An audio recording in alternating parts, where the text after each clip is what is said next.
பத்திரிகை துறையை சேர்ந்த நண்பர்கள் அனைவருக்கும் வணக்கம்.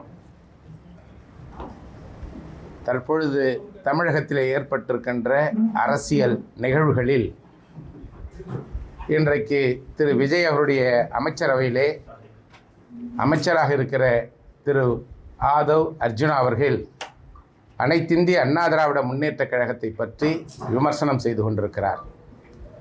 அனைத்திந்திய அண்ணா திராவிட முன்னேற்றக் கழகம் என்பது ஒரு கற்பக விருட்சம், பொன்விழா கண்ட கட்சி. 31 ஆண்டுகள் அனைத்திந்திய அண்ணா திராவிட முன்னேற்றக் கழகம் ஆண்ட கட்சி என்பதை மறந்துவிட்டு இன்றைக்கு பல்வேறு விமர்சனங்களை அனைத்திந்திய அண்ணா திராவிட முன்னேற்றக் கழகத்தின் மீது அவர் சொல்லிக் கொண்டு வருகிறார். ஆதவ் அர்ஜுனா அவர்கள் அனைத்திந்திய அண்ணா திராவிட முன்னேற்றக் கழகத்திலே இருந்து 90% தொண்டர்கள், முன்னாள் அமைச்சர்கள், முன்னாள் நாடாளுமன்ற உறுப்பினர்கள், முன்னாள் சட்டமன்ற உறுப்பினர்கள் தாவேகாவில் இணைந்து விடுவார்கள் என்று சொல்லிக் கொண்டிருக்கிறார். ஏன் தாவேகாவில் ஆட்களே இல்லையா? தொண்டர்களே இல்லையா? அங்கே கட்சியை நடத்துவதற்கு அவர்களுக்கு பலம் இல்லையா? ஏன் அனைத்திந்திய அண்ணா திராவிட முன்னேற்றக் கழகத்திலே இருந்து அவர்கள் முன்னாள் அமைச்சர்களையும் முன்னாள் நாடாளுமன்ற சட்டமன்ற உறுப்பினர்களையும் அனைத்திந்திய அண்ணா திராவிட முன்னேற்றக் கழகத்துடைய நிர்வாகிகளையும் குதிரை பேரத்தின் மூலமாக இழுத்து கொண்டிருக்கிறார் என்பதுதான் வியப்பாக இருக்கிறது. உங்களுடைய கட்சியினுடைய தலைவர் திரு விஜய் அவர்கள் தூய ஆட்சியை தருவேன் என்று நாட்டு மக்களுக்கு சொல்லியிருக்கிறார். ஆனால் இன்றைக்கு தமிழகத்திலே நடைபெற்று கொண்டிருப்பது என்ன? இன்றைக்கு அமைச்சர் பதவியில் இருந்து கொண்டு திரு ஆதவ் அர்ஜுனா அவர்கள் தமிழக மக்களுக்கு பணிகளை செய்வதை விட குதிரை பேரத்தின் மூலமாக அனைத்திந்திய அண்ணா திராவிட முன்னேற்றக் கழகத்திலே இருப்பவர்களை குதிரை பேரத்தின் மூலமாக இழுப்பதுதான் அவருடைய பிரதான வேலையாக இருக்கிறது என்று தமிழ்நாட்டு மக்கள் சொல்லிக் கொண்டிருக்கிறார்கள். இன்றைக்கு இந்த இயக்கத்திலிருந்து சிலர் சென்று கொண்டிருக்கிறார்கள். 1996ஆம் ஆண்டு மாண்புமிகு இதய தெய்வம் புரட்சி தலைவி அம்மா அவர்கள் தேர்தலிலே தோல்வியை தழுவினார்கள். அந்த நேரத்தில் இந்த இயக்கத்தில் இருந்த சிலர் மாண்புமிகு அம்மா அவர்களுக்கும் அனைத்திந்திய அண்ணா திராவிட முன்னேற்றக் கழகத்திற்கும் துரோகம் செய்துவிட்டு அன்றைக்கு மாற்றுக் கட்சிக்கு சென்றார்கள். அப்பொழுது பத்திரிகை துறையைச் சேர்ந்த நண்பர்கள் மாண்புமிகு அம்மாவிடத்திலே கேட்டபொழுது இது பற்றி உங்களுடைய கருத்து என்ன என்று கேட்டார்கள். அதற்கு மாண்புமிகு அம்மா அவர்கள் சொன்னார்கள், உதிர்ந்த ரோமங்கள் என்று இயக்கத்திற்கும் தலைமைக்கும் துரோகம் செய்துவிட்டு சென்றவர்களுக்கு ஒரு பதிலை சொன்னார்கள். அதே பதில்தான் இன்றைக்கு அனைத்திந்திய அண்ணா திராவிட முன்னேற்றக் கழகத்திலே இருக்கின்ற எங்களுக்கும் பொதுமக்களுக்கும் அம்மா சொன்ன உதிர்ந்த ரோமங்கள் என்பதுதான் எங்களுக்கு நினைவுக்கு வருகிறது. இந்த ஆதவ் அர்ஜுனா யார் என்பது நாட்டு மக்களுக்கு தெரியாதா? ஏற்கனவே அவர் திராவிட முன்னேற்றக் கழகத்திலே பணியாற்றியவர். அங்கே இருந்து அவரை கட்சியிலிருந்து நீக்கிய பிறகு விடுதலை சிறுத்தை கட்சிக்கு சென்றார். அங்கே 6 மாத காலம் அவர் செய்த தவறுக்காக அந்த கட்சியிலே இருந்து இடைநீக்கம் செய்யப்பட்டார். அதன் பிறகு அவர் அனைத்திந்திய அண்ணா திராவிட முன்னேற்றக் கழகத்திற்கு வந்து அனைத்திந்திய அண்ணா திராவிட முன்னேற்றக் கழகத்துடைய பொதுச் செயலாளர் மாண்புமிகு அண்ணன் எடப்பாடி அவர்களை சந்தித்து என்னை அனைத்திந்திய அண்ணா திராவிட முன்னேற்றக் கழகத்திலே இணைத்து கொள்ளுங்கள், எனக்கு இந்த இயக்கத்திலே கட்சியினுடைய துணை பொதுச் செயலாளர் பதவியை தாருங்கள் என்று கேட்டார். அண்ணன் எடப்பாடியார் அவர்கள் மறுத்துவிட்டார்கள். இயக்கத்திலே உங்களை சேர்க்க முடியாது, ஏற்கனவே பல்வேறு இயக்கங்களிலே இருந்த நீங்கள் பல்வேறு தவறுகளை செய்த காரணத்தினால் உங்களை அந்தந்த கட்சியிலே இருந்து நீக்கியிருக்கிறார்கள். எனவே அனைத்திந்திய அண்ணா திராவிட முன்னேற்றக் கழகத்திலே உங்களை சேர்த்து கொள்ள முடியாது என்று மறுத்துவிட்ட பிறகுதான் அவர் தமிழக வெற்றி கழகத்திலே சேருகிறார். இன்றைக்கு அந்த கழகத்திலே இருந்து அமைச்சர் பதவியை செய்வதை விட அனைத்திந்திய அண்ணா திராவிட முன்னேற்றக் கழகத்திலே இருக்கின்றவர்களை அவர் இழுத்து கொண்டிருக்கிறார், குதிரை பேரம் செய்து கொண்டிருக்கிறார். இது என்ன லாட்ரி வியாபாரமா? தமிழக மக்களை ஏமாற்றுவதற்கும் அனைத்திந்திய அண்ணா திராவிட முன்னேற்றக் கழகத்தில் இருக்கின்ற சட்டமன்ற உறுப்பினர்களையும் விலைபேசி வாங்கி கொண்டிருக்கிறார். இது லாட்டரி வியாபாரம் அல்ல, இது குதிரை பேரம் என்று மக்கள் சொல்லி கொண்டிருக்கிறார்கள். தமிழகத்திலே அவர்கள் செய்து கொண்டிருக்கின்ற குதிரை பேரம் என்பது இன்றைக்கு இந்திய அளவிலே அனைவருடைய கவனத்தையும் ஈர்த்திருக்கிறது.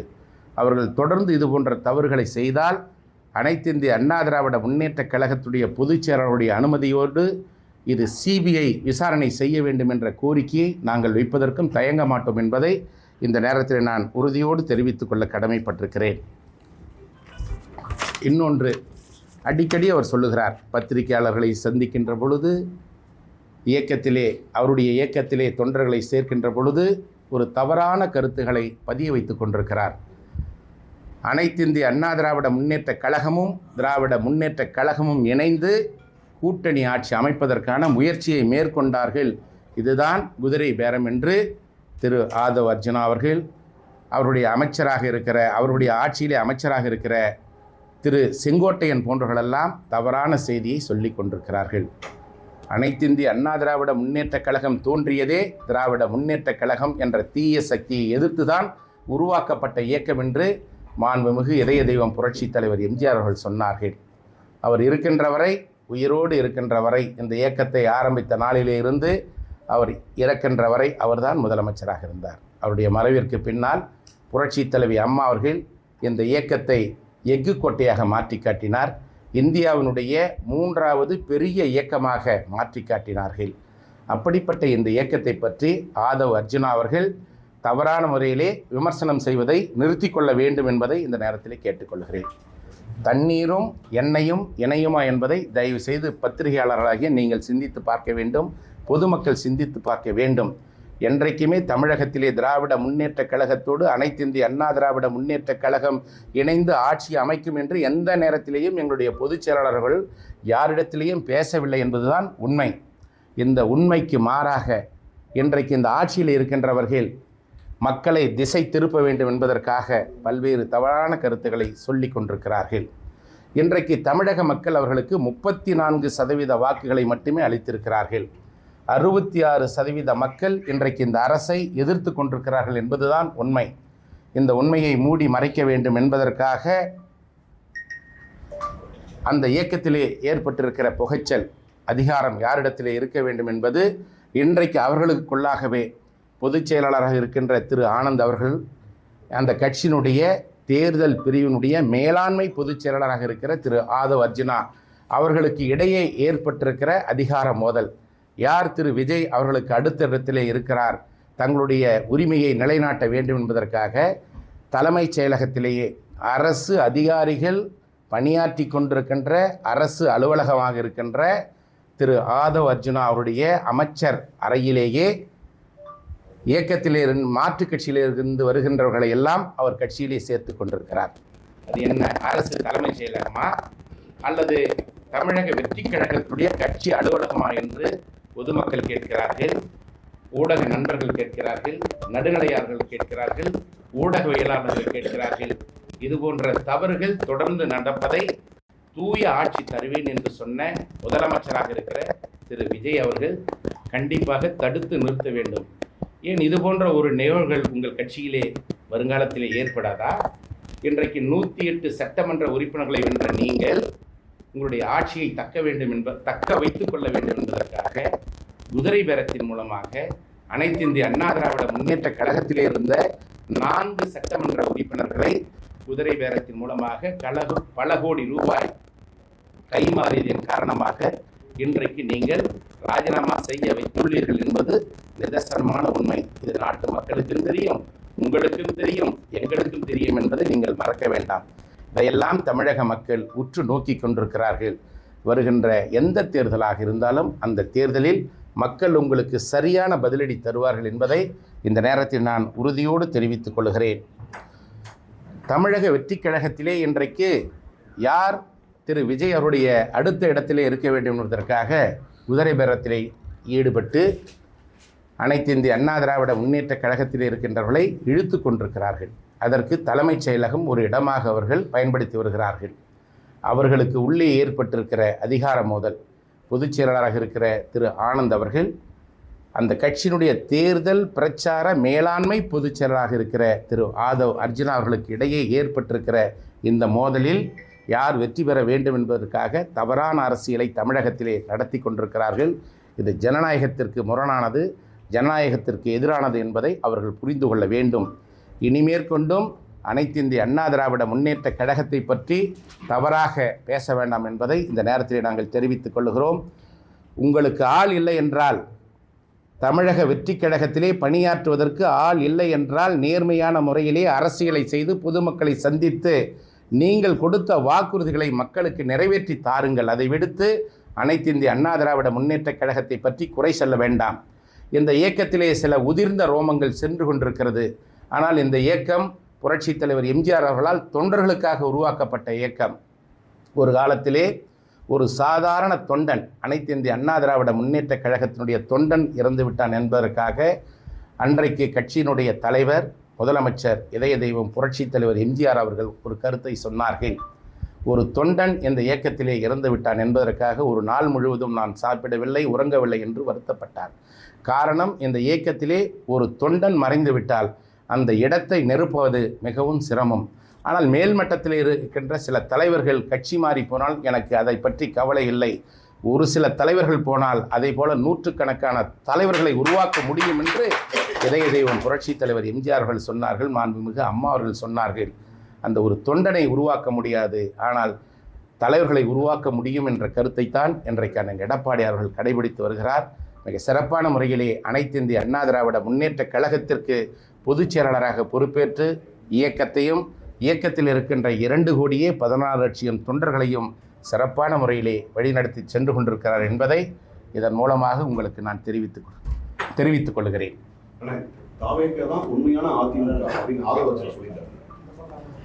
ஆதவ அர்ஜுனா என்ன கடவுளா? இந்த இயக்கம் தொண்டர்களால் உருவாக்கப்பட்ட இயக்கம். இந்த இயக்கத்தில் இருக்கின்ற ஒவ்வொரு தொண்டர்களும் வாழ்ந்தாலும் வீழ்ந்தாலும் இந்த இயக்கம்தான் எங்களுடைய உயிர் மூச்சு என்று வாழ்ந்து கொண்டிருக்கிறார்கள். இந்த இயக்கத்தை யாராலும் வீழ்த்த முடியாது. தொண்டர்களால் உருவாக்கப்பட்ட இந்த இயக்கம் என்றைக்குமே அண்ணன் எடப்பாடியார் தலைமையில் தான் செயல்படும் என்பதை உறுதியோடு தெரிவித்துக் கொள்கிறேன். தமிழ்நாட்டில் இப்போ ஆதவ அர்ஜுனா சொல்லிட்டு இருக்காரு, தமிழ்நாட்டினுடைய அதிமுகவுடைய நிலை எப்படி இருக்கும்? ஏன்னா இப்போ நீங்கள் சொன்ன மாதிரி முதிர்ந்த குடும்பங்கள் போல ஒவ்வொருத்தரும் போயிட்டு இருக்கிறாங்க. அதை பார்க்கும்பொழுது தமிழகத்தில் அதிமுகவுடைய நிலை வருங்காலத்தில் எப்படி இருக்கும்? வருங்காலத்தில் நிச்சயமாக மீண்டும் புரட்சித் தலைவர் எம்ஜிஆர், புரட்சித் தலைவர் அம்மாவுடைய ஆட்சியை அண்ணன் எடப்பாடியார் அவர்கள் நிச்சயமாக அமைத்து தருவார். தமிழகத்தில் அமைத்து தருவார். எந்த பாதிப்பும் இல்லை.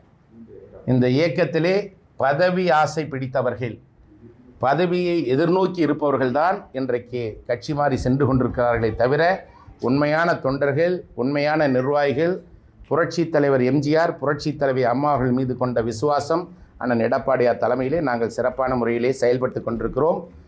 அனைத்திந்திய அண்ணா திராவிட முன்னேற்றக் கழகம் இன்றைக்கு தமிழகத்திலே 1,35,00,000 வாக்குகளை பெற்றிருக்கிறது. 47 சட்டமன்ற உறுப்பினர்களை வென்றெடுத்திருக்கிறது.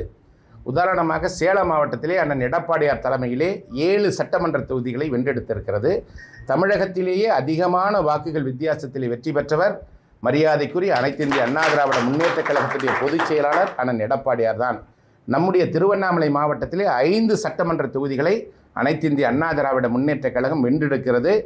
எந்த விதமான சலசலப்புக்கு இடமளிக்காமல் அண்ணன் எடப்பாடியார் தலைமையில் இந்த மாவட்டத்தில் இருக்கின்ற 5 சட்டமன்ற உறுப்பினர்கள் செயல்பட்டுக் கொண்டிருக்கிறோம்.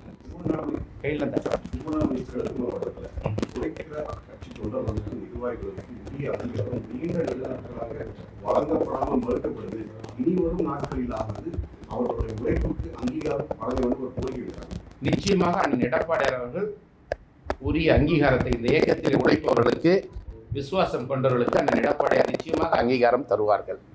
கொரோனா உத்தரவை மீறி வாக்களித்தவர்களுடைய பதவியை பறிப்பதாக மிரட்டி தான் கட்சி மாற வைக்கிறாங்க. அந்த நடவடிக்கை எந்த நிலையில்? அனைத்து இந்திய அண்ணா திராவிட முன்னேற்ற கழகத்தில் இருந்து சிறு கருத்து வேறுபாடுகள் மூலமாக சென்றவர்கள் அனைவரும் மீண்டும் அண்ணன் எடப்பாடியார் தலைமையை ஏற்று ஒன்றுபட்டு இணைந்திருக்கிறார்கள். அவர்கள் பேரவைத் தலைவரிடத்திலே நேரடியாக வந்து நாங்கள் பொதுச் செயலாளர் அண்ணன் எடப்பாடியார் தான் எங்களுக்கு என்று தெரிவித்து மீண்டும் எங்களோடு இணைந்திருக்கிறார்கள். பிரிந்து போன சட்டமன்ற உறுப்பினர்களை மீண்டும் ஜாயின் பண்ணா அதே பதவி கொடுப்பீங்களா? அது பொதுச் செயலாளர் முடிவு செய்வார். சி.வி. சண்முகம் இதுவரைக்கும் இணக்கமான சூழலுக்கு வரல அப்படிங்கிற ஒரு கருத்து. சி.வி. சண்முகம் ஒரு மூத்த அரசியல்வாதி. அவருடைய தந்தையார் திரு வேணுகோபால் அவர்கள் ஏற்கனவே வந்தவாசி நாடாளுமன்றத்தினுடைய உறுப்பினராக இருந்தவர். இந்த இயக்கத்தினுடைய ஆரம்ப காலத்தில் இருந்து அவர் தந்தையார் இருக்கிறார். நாங்கள் அவரை மதிக்கிறோம். இது பற்றி அவரிடத்திலே தான் கேட்க வேண்டும். தனியாக ஆலோசனை பண்ணிட்டு இருக்காரு. தவறு செய்ய மாட்டார் என்று நினைக்கின்றோம். தாவைக்கு ஆட்சி 6 மாதங்களை கடந்து செல்லாது அப்படின்னு சொல்லி திமுக தலைவர் ஸ்டாலின் சொல்லியிருக்காரு. அது அவருடைய கருத்து. சசிகலாவும் தினகரனும் கட்சியில மறுபடியும் இணைக்கிறதுக்கு வாய்ப்பு இருக்கு. சசிகலாவும் தினகரனும் கட்சியில இணைக்கிறதுக்கு வாய்ப்பு. இது கட்சியினுடைய பொதுச் செயலாளர் மாண்புமிகு அண்ணன் எடப்பாடியார் முடிவு செய்ய வேண்டிய ஒரு கருத்து, ஒரு முடிவு.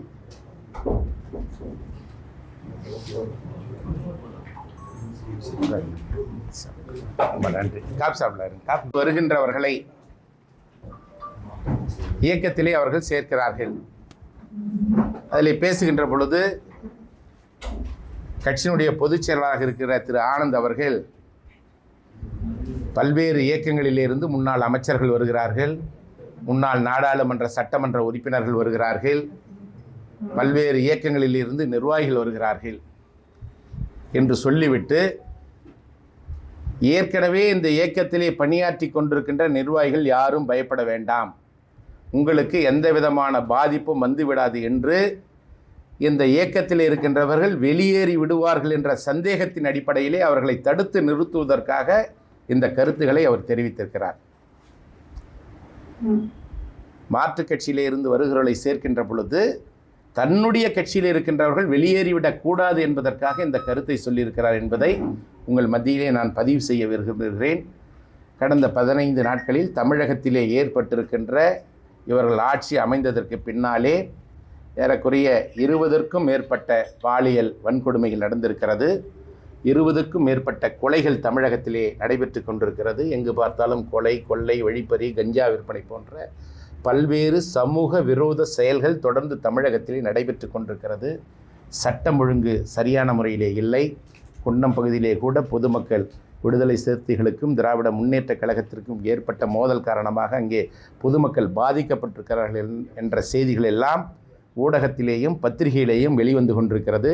எனவே இந்த அரசு அண்ணன் எடப்பாடி அவர்கள் சொன்ன கருத்துகளின் அடிப்படையில் பொதுமக்களுக்கு சேவை செய்கின்ற மனப்பான்மையோடு நடந்து கொள்ள வேண்டுமே தவிர மாண்புமிகு அம்மா அவர்கள் தமிழகத்திலே லாட்ரி சீட்டை விற்பனை செய்வதை தடுக்க வேண்டும் என்று அன்றைக்கு ஆட்சியில் இருந்த பொழுது கொண்டு வந்தார்கள். தமிழக மக்கள் பாதிக்கக்கூடாது என்பதற்காக தமிழகத்திலே லாட்டரி சீட்டு விற்பனையை தடை செய்தார்கள். இந்த லாட்டரி சீட்டு விற்பனையிலே யார் தமிழகத்திலே கொடிகட்டி பறந்தார்கள் என்பது உங்கள் அனைவருக்கும் நன்றாக தெரியும். இன்றைக்கு அவர்கள்தான் அம்மா அவர்களை பழிவாங்க வேண்டும் என்று நினைத்து கொண்டு இந்த இயக்கத்தை அழிப்பதாக நினைத்து கொண்டிருக்கிறார்கள். ஆனால் இந்த இயக்கத்தில் இருக்கின்ற தொண்டர்கள் எந்த விதமான சலசலப்புகளுக்கும் எந்த விதமான பேரத்திற்கும் அடிபணிய மாட்டார்கள் என்பதை அவர்கள் உணர்ந்து கொள்ள வேண்டும். ஆட்சி அதிகாரம் இருக்கிறது என்பதற்காக, பணம் இருக்கிறது என்பதற்காக குதிரை பேரத்திலே ஈடுபட்டு கொண்டிருப்பவர்களுக்கு இது ஒரு எச்சரிக்கையாக நாங்கள் சொல்லுகிறோம். அனைத்து இந்திய அண்ணா திராவிட முன்னேற்ற கழகம் என்பது நேற்று பெய்த மழையில் இன்று முளைத்த காளான் அல்ல. ஆனால் நேற்று பெய்த மழையில் இன்று முளைத்த சில காளான்கள் துள்ளி கொண்டிருக்கிறது. இந்த இயக்கத்தை அழித்து விடுவோம் என்று. அது யாராலும் அழிக்க முடியாத இயக்கம் என்பதை அவர்கள் புரிந்து கொள்ள வேண்டும் என்பதை இந்த நேரத்தில் அவர்களுக்கு ஒரு எச்சரிக்கையாக நான் சொல்லிக்கொள்ள விரும்புகிறேன். அரசு மக்களுக்கு சேவை செய்கின்ற ஒரு அரசாக செயல்பட வேண்டுமே தவிர முதலமைச்சராக இருக்கின்ற திரு விஜய் அவர்களுக்கு தெரியாமல் கீழே இருக்கின்றவர்கள் பல்வேறு தவறுகளை செய்து கொண்டிருக்கிறார்கள். அவர்கள் தங்களுடைய தவறுகளை திருத்திக் கொள்ள வேண்டும் அல்லது முதலமைச்சர் தலையிட்டு அவர்களை திருத்த வேண்டும் என்பதையும் இந்த நேரத்திலே நான் தெரிவித்துக் கொள்கிறேன். லீமா ரோஸ் மன்னிப்பு கேட்டு இந்த இயக்கத்தில் சேர்ந்திருக்காங்க. மீண்டும் தவறு செய்ய மாட்டேன்னு சொல்லிட்டு அன்புமணி சொல்லியிருக்காரு. பை எலெக்ஷன் வர இடத்துல இதே கசின்மனை எம்எல்ஏ எல்லாம் வந்தாங்கன்னா அனைத்து கட்சியும் ஒன்று கூடி ஒரு சட்டமன்ற அனைத்து இந்திய அண்ணா திராவிட முன்னேற்ற கழகத்திற்கு துரோகம் செய்துவிட்டு ராஜினாமா செய்த சட்டமன்ற உறுப்பினர்களுக்கு அந்தந்த தொகுதி மக்கள் கொதிப்படைந்திருக்கிறார்கள். இது உண்மை. இடைத்தேர்தல் வரும்பொழுது கூட்டணி கட்சியினுடைய தலைவர்கள் பொதுச் செயலாளர் இணைந்து பேசி நல்ல முடிவை எடுப்பார்கள். காங்கிரஸ் காங்கிரஸ் சார்பில் போட்டியிட்ட தொகுதியிலாம் ஊழல் நடந்திருக்கு அப்படின்ற மாதிரி சொல்லியிருக்காங்க. இது அவங்க உட்கட்சி பிரச்சனை. அவங்களே ஒரு காங்கிரஸ் நிர்வாகிகள், அவங்களே காங்கிரஸ் அதிருப்தியில் இருக்காங்க. அது அப்போ அது அவங்கக்கிட்ட தான் கேட்கணும். எந்த அடிப்படையில் அவங்க சொன்னாங்கன்றது அவங்ககிட்ட தான் கேட்கணும். அடுத்த கட்ட அதிமுக செயல்பாடு எப்படி இருக்கும்? அதிமுகவுடைய செயல்பாடு சிறப்பாக இருக்கும். எப்பயுமே நீங்கள் பாருங்கள், அதிமுக ஒவ்வொரு தேர்தலில் எப்பெல்லாம் தோல்வி அடைதா மறுபடியும் அது வீறு கொண்டு எழும். அந்த எழுச்சி நிச்சயமாக அண்ணன் எடப்பாடியார் தலைமையில் வீறு கொண்டு எழுந்து மீண்டும் ஆட்சியை அமைப்போம். நாங்கள் எல்லாரும் தொண்டர்கள்லேருந்து நிர்வாகிகளிருந்து எல்லாம் ஒற்றுமையாக இருக்கிறோம், சிறப்பாக இருக்கிறோம். முன்னை விட வேகமாக செயல்பட்டு இந்த ஆட்சியை மீண்டும் அதிமுக ஆட்சி மீண்டும் கொண்டு வருவான் எடப்பாடியார் தலைமையில். பொதுக்குழு சட்ட விதிகளுக்கு உட்பட்டு ஆண்டிற்கு ஒரு முறை டிசம்பர் மாதம் நடைபெறும்.